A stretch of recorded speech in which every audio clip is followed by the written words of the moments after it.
So, Philip, you have been associated with Woodford Memorial Hall for 50 years. Could you please tell me how that relationship began? It began in a very peculiar way. It was 1955, and I had just returned that same day from my honeymoon, and that evening there was the annual meeting of the trustees of the hall. And when we got there, those of us who were going to the meeting, we found that the books belonging to the trustees were all on a table in the middle of the hall, but no trustees were present. Now, the trustees then had become alienated from the church and from the then rector. So they decided that they were going to be outnumbered at the meeting, because you had to pay a fee of 10 shillings to attend the meeting. And the then rector had obtained 10 shillings from a lot of people, far more than the friends and associates of the then trustees. So they decided not to compete, and they all remained away from the meeting, and they'd simply left it to the rector to run the meeting as he wished. When it started, he needed somebody to take the minutes of the meeting, and he looked at me sitting in the front row and said, "Would you like to just take the minutes of this meeting and perhaps help for a couple of weeks? No more, I wouldn't ask any more." So I said, "Yes, I'll do that with pleasure."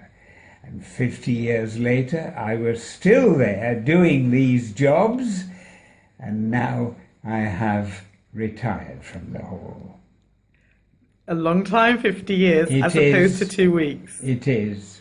So, can you tell me one or two of the things that you had to deal with in that 50 years period with your association with the hall?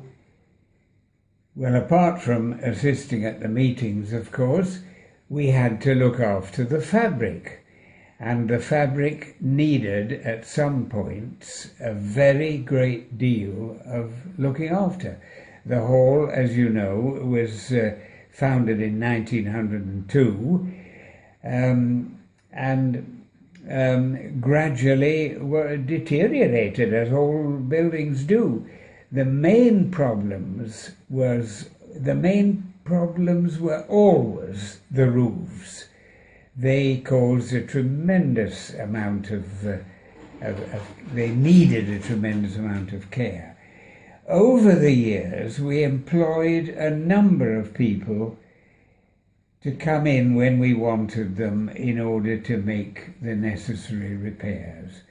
But towards the end of my time, we obtained the services of one man in particular, Barry Minge, and we kept him. He was so good. And he's still there doing the work now. And in terms of the fabric, how did you raise the funds? Because obviously it takes a great deal of money to keep a building of the size of the Memorial Hall going. That was the main problem. The income was only obtained from clients who booked rooms in the hall, apart from one period when a court was established there because the nearby magistrates' court needed more accommodation.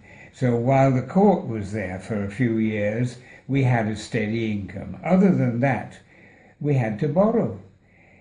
We borrowed mainly from individuals and paid back as little interest as we possibly could, but that was the main source. We never borrowed from banks or organisations that lent money professionally, because their rates of interest were far too high.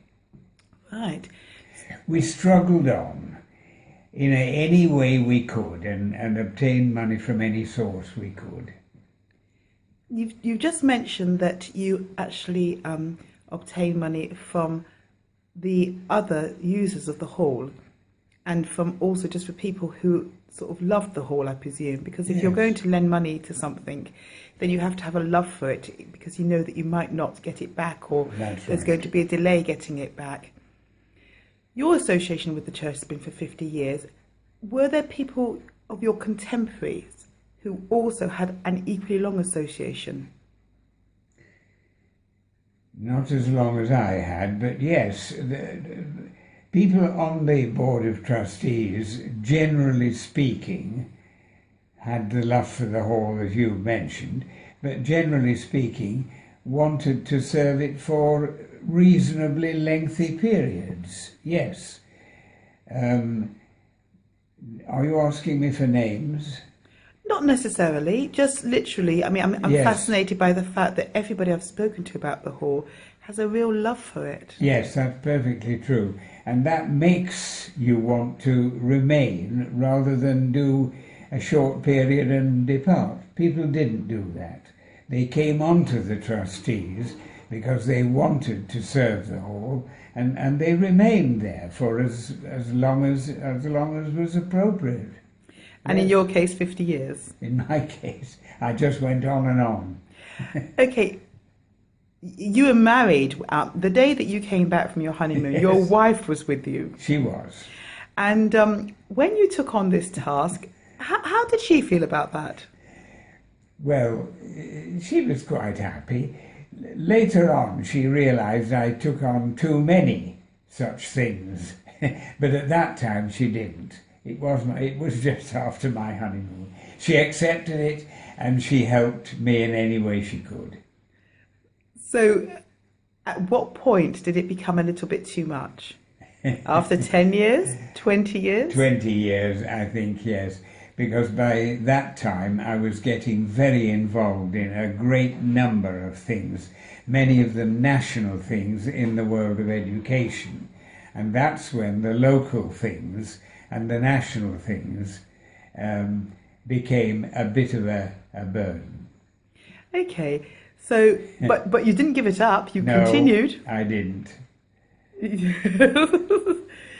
Why? Why didn't you give it up? I think because of what you've said. It's such an extraordinary building, and it engenders local support and strong attachment. And although I gave up a number of local things, I never gave that one up. That is the one thing that remained locally in my affection.